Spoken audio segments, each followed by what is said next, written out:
Hi everyone, and welcome to week 6 inquiry lesson 2. In this video we're going to be focusing on the surface acquisition and surface consolidation part of our success criteria. So if you don't know what those are, pause the video, have a read of them and then come back. Today we are joined by the wonderful Jess Newman from Macquarie Bank. Jess, welcome and thank you so much for being part of our learning journey. Oh, absolute pleasure. I'm thrilled to be here and wish I could see all your faces right now, but a virtual video will have to do. Absolutely. Before we start off with our fantastically written questions by our students, I might just ask you to tell us a little bit about yourself.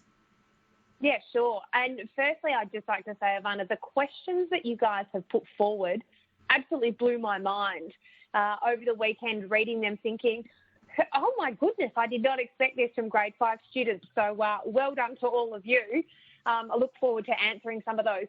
So a bit of background on myself. I am a divisional director at Macquarie Bank. I've been with the bank for 14 years, which I know I only look like I'm in my 20s, but it's actually over a third of my life. A very interesting career I've had throughout the banking financial services sector of Macquarie.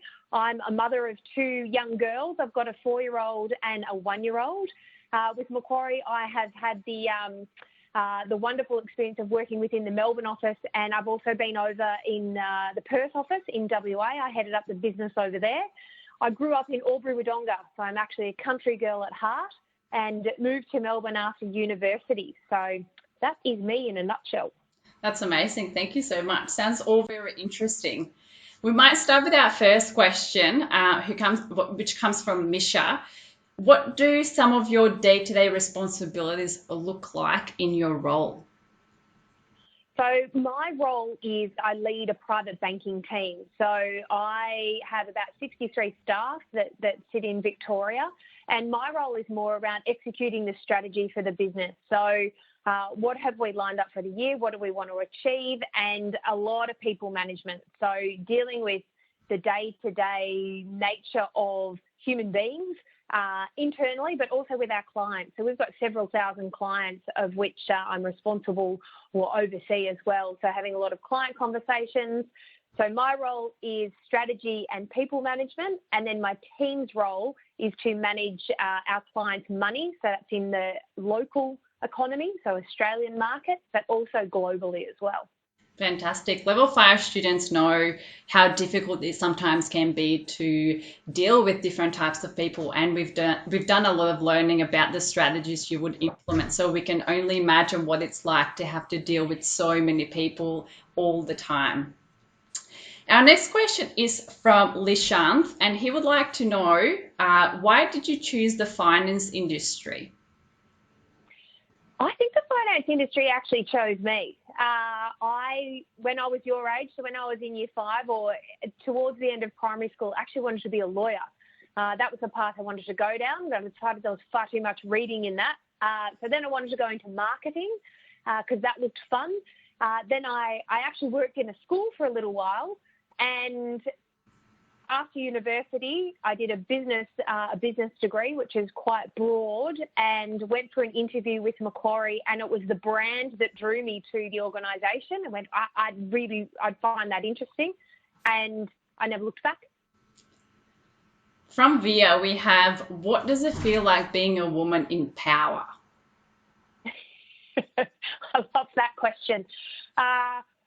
Not sure about the power piece, but I love being a leader and watching my team execute and deliver on our strategy. So I like to use my position to help shape the future of the finance industry and shape other people's careers and help them reach their full potential. But I think also today is a great piece of how I can use my power or influence to help change the mindset of perhaps you all around what you can actually do and achieve, and that everything and anything is possible. Absolutely. In terms of your career journey, have you experienced any setbacks, and is there one that you can share with us? I did. So coming into Macquarie, I started on the lowest levels. So we have 8 levels, and this was a level 1. And to take my next, it was a few years I was in that role. And to take my next career step, I had to, it was taking over an office management role across 2 business units. So it was managing 40 staff, looking after their corporate deal flow, and also looking after the state leader from an executive perspective. I was only 24 at this point in time, so I applied for the role and they said no. So I gave it another year and the position came up again. So I applied for the role again and they said no. And wasn't going to stop me. So 6 months' time, this person was on a contract and I approached them again and put a strategy forward around why I believed that I was the best person for that role. And they said, okay, we'll give you a go. So I would never have got to where I was today if I didn't have the persistence of someone saying no or it's not the right time. That was okay. I had more to learn, but I was always going to go back and try again. That's amazing. One of our school values is resilience, and I guess being persistent comes with that. So later on this year, our students will be applying for the school captaincy positions. So hopefully they can take a little bit away from what you've just shared with us. All right. So DT would like to know, have you ever experienced gender inequality at any stage in your life? We spoke about this before. To me, gender inequality is something that's in your mind. So I'm an individual where I don't believe I've ever had a setback from my gender. There's only one example where I was actually in school and I was going for an interview to go to a school up in country Victoria, and I went to the interview and I love sport. So the only inequality I've ever experienced is in sport, not in my working career. And the principal asked me if I had any questions, and I asked them about their girls' football team and their girls' cricket team and their girls' soccer team, of which they had none. So the boys were able to play that, but the girls weren't. And that was one piece of inequality for me. But all I did was find another avenue. So I didn't go to that school. I went to another school. Fantastic. What a great message. I guess the sports industry has come a long way since then in saying that we now do have those women-based sports teams, which is really good to see. 100%. Yeah, very much so. I wish that I was in the generation now because there's so much more opportunity for girls in sport. So I guess if you didn't really experience any gender inequality as a limitation in your career, what enabled you to succeed instead? And that's a great question. The finance industry is a very male-dominated industry, very much so when I started in 2006. Most of my peers were males, most of my leaders were males, but that's not something that really resonated in my mind. I never sat there and thought, I'm in a room full of males. It didn't concern me. I just saw them as a peer. And what helped or enabled me to continue to progress was the males that were around me were extremely supportive and wanted to see me succeed. So finding mentors and having leaders that pushed me further than I ever thought that I could push myself, or gave me opportunity to step up. And that was nearly 15 years ago, a lot of that. So if I look now at our Macquarie is split into divisions, and our division, Banking Financial Services, has 49% females. So from where we have come from and how much it means to not only Macquarie but also the industry, it's huge, leaps and bounds. But that's also on us as females to keep coming into the finance industry, because we find, and a lot of statistics will show, that females will go through university, they will do the finance subjects, but they don't land in finance organisations, or they come in and then they leave again. So it's our job to work out why that is and entice them. But we've done a good job in Macquarie, because our division is, like I said, we're nearly we're nearly on par. Yeah, 49% of females in a company is almost unheard of nowadays. So Division, in our division of Macquarie. So there is 5 divisions, but it is something that's very much front of mind across Macquarie. So we're not there from Macquarie as a whole organisation, but for our division, which still has thousands of people within it. yeah, absolutely. That's amazing. And I guess what I'm hearing you say is that it's really important who you surround yourself with when it comes to success. Very much so.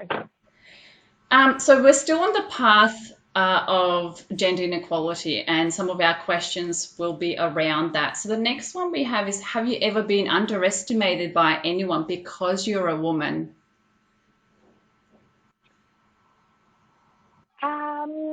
Have I ever been underestimated?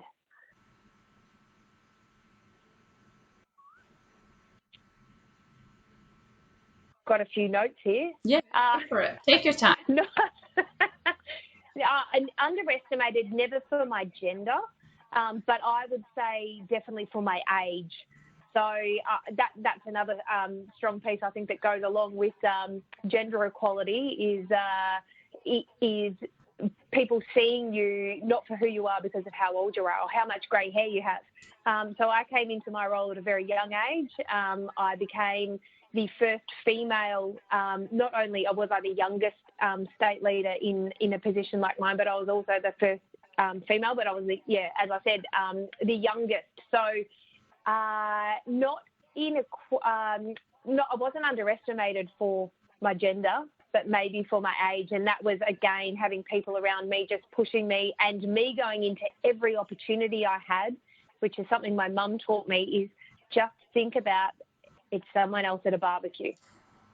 So when you're talking to the CEO of another company, when you're talking to someone in a fund manager meeting, they're just another dad or mum at a barbecue. So everyone's a human. Everyone has those anxious feelings. So that's what I use, and I still use it to this day. That's a great tip. I'm going to write that down for myself also. So I guess it sounds like your mum inspired you in some ways and set that mindset for you. We have our next question from Nishta. Is there someone that has inspired your journey, and who is that person?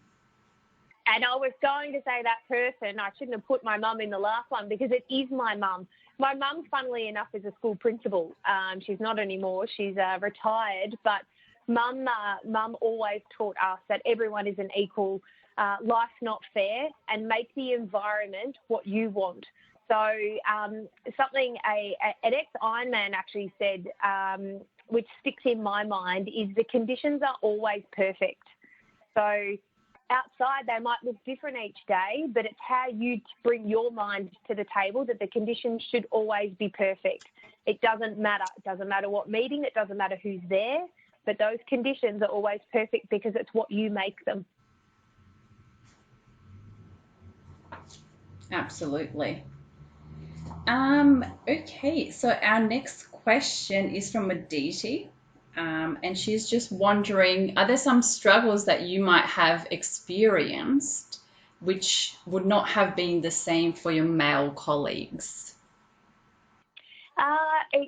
It's an interesting one. I'd have to say, coming into the finance industry, knowing it was very male-dominated and being surrounded by male leaders, something that was I guess I always thought of, how do I prove myself? How do I prove myself? Not that it was a barrier, but how do I prove myself? And I don't know whether my male counterparts would have had that same thought process because they were, there was a lot more of them. So that's something that may have been a bit different.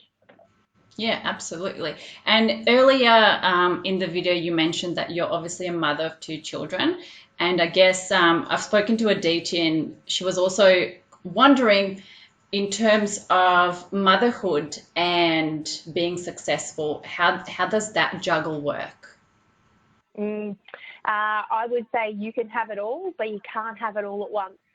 So being a mum, it's there's a lot of structure to it. But we're very lucky within Macquarie. We're a very flexible organisation. So as I've described to you guys, I've been able to have 2 babies, still keep my job, still keep the same level I'm on. And I have flexibility where at the moment I only work 4 days. So I have 1 day with the girls.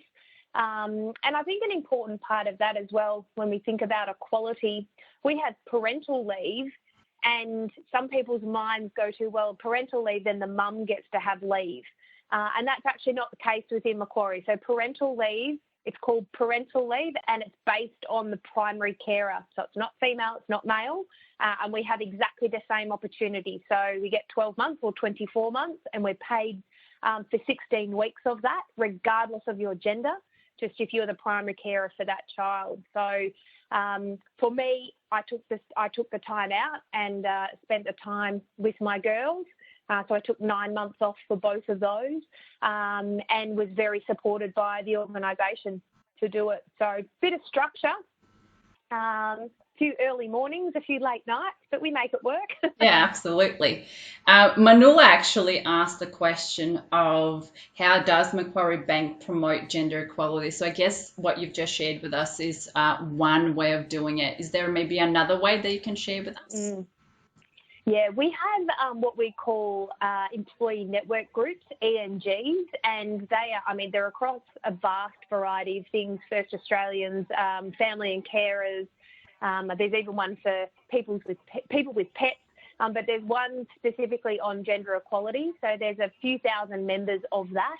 And we come up with things annually. There's a strategy around what we will do to increase gender equality. So that percentage before that I spoke about, that 49% equality within banking financial services, a lot of the things that have come out of the gender equality ENG, we have to thank for that increase. So when we go through a recruitment process, a promotion process, there is always a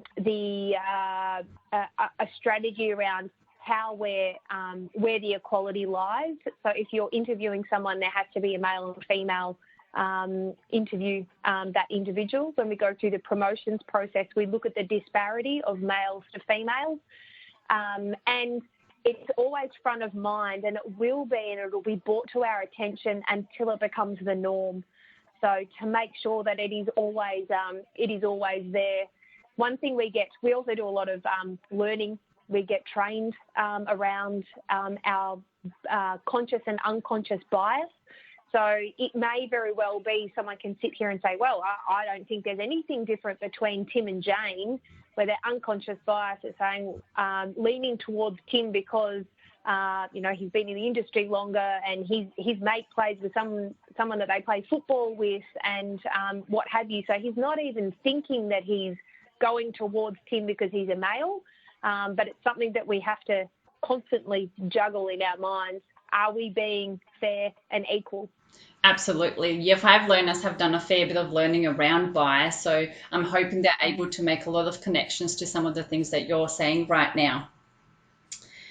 Our next question is from Dinuli, and I think we might make this one our last one for today, just being mindful of time. And essentially, she would like to know, what advice would you give to other people if they wanted to be successful? I would say, and I say this to the kids, I'm not sure they actually listen to me yet, but never say you can't, because you can. You might not just be able to do it yet. So there's things that we need to learn. There's time that it's going to take before we can get to a certain point in life. So never say that you can't. Find a good mentor. Find a good mentor that's going to help you or push you to areas that you wouldn't think that you could go, or someone that you can just bounce some ideas off, because sometimes it's good to have someone that you can talk to. I said this to you before, you can have everything, but you can't have it all at once. So you might want to do everything you can possibly think of, but be realistic around what you can actually do at any given time. And success comes with hard work. You have to work for it. It's never given to you, and you own it. So never wait for someone to tap you on the shoulder. If there's something you want to do, go out and grab it. Amazing advice, Jess. I would like to say thank you to all the Year 5 learners for your questions and your contributions. And thank you, big thank you, Jess, for your time. This was no doubt a valuable conversation and that has added depth to the learning that we've already done on this subject. Oh, my absolute pleasure. And I hope you're all doing well in this crazy upside-down world. There is a light at the end of the tunnel and we'll get there soon. So take care, everyone, and thank you for your awesome questions. Thank you, Jess. Take care.